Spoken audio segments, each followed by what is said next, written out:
ரகு தாத்தா திரைப்படத்தில் ஹிந்தி திணிப்பும் ஒரு அங்கமாக இருக்கும் என்று நடிகை கீர்த்தி சுரேஷ் தெரிவித்துள்ளார்.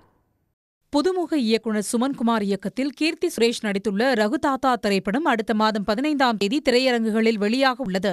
சான் ரோல்டன் இசையமைத்துள்ள இந்த படத்தில் இசை வெளியீட்டு விழா சென்னை தேனாம்பேட்டையில் நடைபெற்றது. இதில் பங்கேற்று பேசிய கீர்த்தி சுரேஷ், பெண்கள் மீதான அடக்குமுறையில் ஹிந்தி திணிப்பு குறித்தும் இந்த படம் பேசியுள்ளதாக கூறினார். எல்லாருமே என்கிட்ட கேட்குற ஒரு விஷயம் தான், பேபி ஜான் வருது, டிசம்பரில் ஹிந்தி படம் வருது, இங்கே ஹிந்தி திணிப்பை பற்றி ஒரு படம் பண்ணிட்டு இருக்கீங்க அப்படின்ட்டு. இது at the end of the day இது வந்து ஹிந்தி திணிப்புங்கிறது டீசரில் நீங்கள் பார்த்தீங்கனாலும் இது பொதுவாக திணிப்பை பற்றி தான், பெண்கள் மேலே வர திணிப்பை பற்றி தான் இது. ஸோ எல்லா விதமான திணிப்பை பற்றி இது படம் பார்க்கும்போது உங்களுக்கு புரியும். பொதுவாகவே திணிப்பை பற்றி அப்படிங்கிற ஒரு விஷயந்தான் பெண்கள் மேலே இருக்கிற திணிப்பு. அதில் ஒரு சின்ன ஒரு எக்ஸாம்பிளாக ஹிந்தி எடுத்து இந்த கதையை டிரைவ் பண்ணி கொண்டு போயிருக்காரு சுமன். ரகுதாத்தா திரைப்படத்தின் இயக்குநர் சுமன்குமார் பேசுகையில், ஹிந்தியை இங்கு யாரும் எதிர்க்கவில்லை என்றும் ஹிந்தி திணிப்பை மட்டுமே எதிர்ப்பதாகவும் தெரிவித்தார். இந்த படத்திற்கு வந்த எதிர்ப்புகளை தாம் கண்டுகொள்ளவில்லை எனவும் அவர் கூறினார்.